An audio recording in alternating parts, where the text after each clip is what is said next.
নমস্কার বন্ধুরা, আমি প্রতিমার হেসেলে আরও একটি নতুন রেসিপিতে আমি আপনাদের সবাইকে স্বাগত জানাই। আজ আমি আপনাদেরকে তৈরি করে দেখাবো একটি স্ন্যাক্স আইটেম।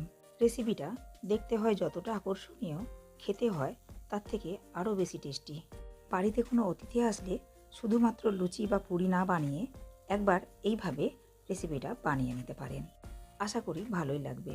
দেখে নেওয়া যাক রেসিপিটা কিভাবে বানাবো। রেসিপিটা বানাবার জন্য একটা ময়দার ডো তৈরি করে নিতে হবে। এর জন্য একটা পাত্রের মধ্যে নিয়ে নিলাম 1 বাটি পরিমাণ ময়দা, 1 চা চামচ চিনি, দিয়ে দিলাম পরিমাণ মতো লবণ, 2 টেবিল চামচ পরিমাণ সাদা তেল। এখন সমস্ত উপকরণগুলো হাত দিয়ে এভাবে খুব ভালো মতো ডলে ডলে মিশিয়ে নিতে হবে। উপকরণগুলো খুব ভালো মতো মিশিয়ে নেওয়া হয়ে গেলে অল্প অল্প জল দিয়ে ডো তৈরি করে নিতে হবে।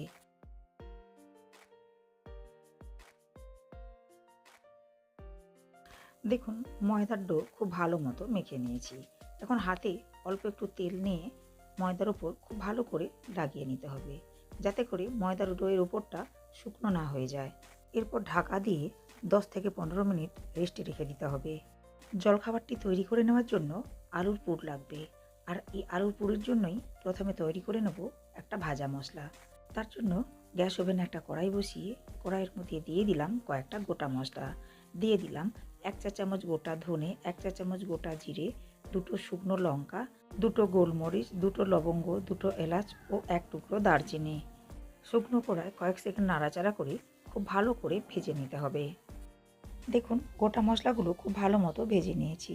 এখন কড়াই থেকে উঠিয়ে খুব ভালো করে ঠান্ডা করে নিয়ে গুঁড়ো করে নিতে হবে।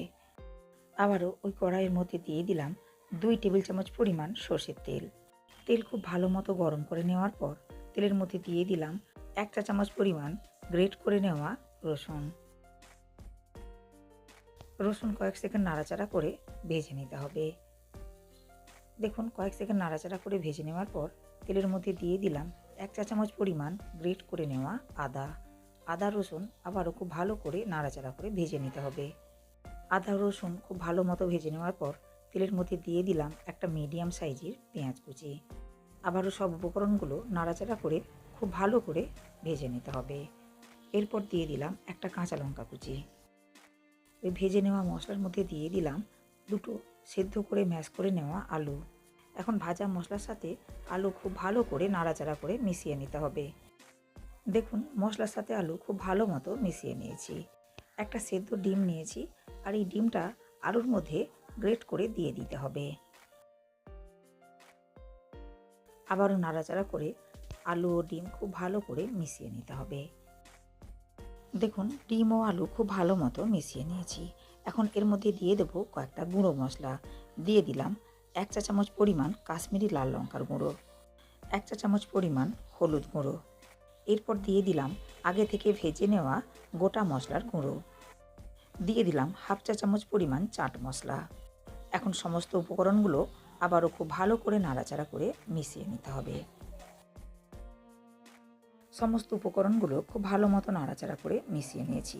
এখন এর মধ্যে দিয়ে দিলাম পরিমাণ মতো লবণ, দিয়ে দিলাম সামান্য পরিমাণ কাসুরি মেথি। আবারও নাড়াচাড়া করে খুব ভালো করে মিশিয়ে নিলেই তৈরি হয়ে যাবে আলুর পুর। দেখুন, সমস্ত উপকরণগুলো খুব ভালো মতো মিশিয়ে নিয়েছি। এখন এটা অন্য একটি পাত্রে উঠিয়ে নিয়ে খুব ভালো করে ঠান্ডা করে নিতে হবে।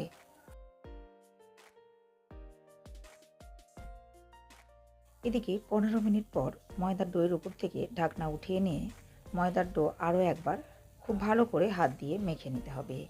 এরপর ময়দার ডো থেকে লেচি কেটে নিতে হবে। দেখুন, আমি এখানে মিডিয়াম সাইজের 3টে লেচি কেটে নিচ্ছি।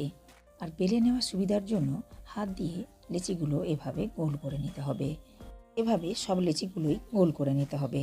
এরপর পিঁড়ির মধ্যে একটা লেচি নিয়ে তার উপর শুকনো ময়দা দিয়ে একটা রুটি বেলে নিতে হবে। আর রুটিটা একটু মোটা করে বেলে নিতে হবে। দেখুন, একটা রুটি বেলে নিয়েছি। এখন এই বেলে নেওয়া রুটির চারিধার কেটে চৌকো শেপ দিয়ে নিতে হবে। এরপর কেটে নেওয়া বাড়তি অংশগুলো উঠিয়ে নিতে হবে। আর এই বাড়তি রুটির টুকরোগুলো ফেলে দেব না। সব রুটির বাড়তি টুকরোগুলো দিয়ে আবারও একটা রুটি তৈরি করে নেব। এরপর কেটে নেওয়া রুটির কোণগুলো এভাবে হাফ করে ভাঁজ করে নিতে হবে। 4টে কোণ এভাবে হাফ করে ভাঁজ করে নেওয়ার পর উল্টো সাইডে উল্টে নিতে হবে। আর এই উল্টো সাইডে পরিমাণ মতো পুর দিয়ে রুটির চারিধারে খুব ভালো করে জল লাগিয়ে নিতে হবে, যাতে তেলে দেওয়ার সাথে সাথে নাস্তাটি খুলে না আসে। এরপর পুরের উপর দিয়ে একটা কোণের সাথে আর একটা কোণ খুব ভালো করে আটকে নিতে হবে। দেখুন, দুটো কোণ খুব ভালো মতো আটকে নিয়েছি। এখন উল্টো সাইডের খোলা অংশগুলো হাত দিয়ে এভাবে একটু টেনে নিতে হবে। একটু দেখে নিলেই বুঝতে পারবেন কাজটা কিভাবে করে নিতে হবে। দেখুন, একটা ফুলের মতো নাস্তাটি দেখতে হয়েছে। একই রকমভাবে সব নাস্তাগুলো তৈরি করে নিয়েছি। এখন নাস্তাগুলো ভেজে নেওয়ার জন্য গ্যাস ওভেনে কড়াই বসিয়ে কড়াইয়ের মধ্যে দিয়ে দিলাম পরিমাণ মতো সাদা তেল। তেল খুব ভালো মতো গরম করে নেওয়ার পর তেলের মধ্যে দিয়ে দিতে হবে তৈরি করে নেওয়া নাস্তাটি। এরপর মিডিয়াম ফ্লেমে নাস্তাটি উল্টে পাল্টে প্রায় 2 থেকে 3 মিনিট সময় নিয়ে খুব ভালো মতো লাল করে ভেজে নিতে হবে। দেখুন, নাস্তাটি খুব ভালো মতো লাল করে ভেজে নিয়েছি। এখন তেল ঝরিয়ে উঠিয়ে নিতে হবে অন্য একটি পাত্রে। বাকি সব নাস্তাগুলো মিডিয়াম ফ্লেমে একটু সময় নিয়ে ভেজে নিতে হবে। রেসিপিটা বাড়িতে একবার বানাবেন আর খেয়ে কমেন্ট করে জানাবেন রেসিপিটা আপনাদের কেমন লেগেছে। আমার আজকের এই নাস্তা রেসিপিটা আপনাদের ভালো লাগলে লাইক ও শেয়ার করবেন। রেসিপিটি ফেসবুক থেকে দেখলে পেজটিকে ফলো করে নেওয়ার অনুরোধ রইল। আর ইউটিউব থেকে দেখলে চ্যানেলটাকে সাবস্ক্রাইব করে পাশে থাকা বেল আইকনটি অন করে নেওয়ার অনুরোধ রইল। এতে করে আমি চ্যানেলে যখনই কোনো নতুন ভিডিও আপলোড করব, সাথে সাথে নোটিফিকেশন পৌঁছে যাবে আপনাদের কাছে। ভালো থাকবেন, সুস্থ থাকবেন। ধন্যবাদ।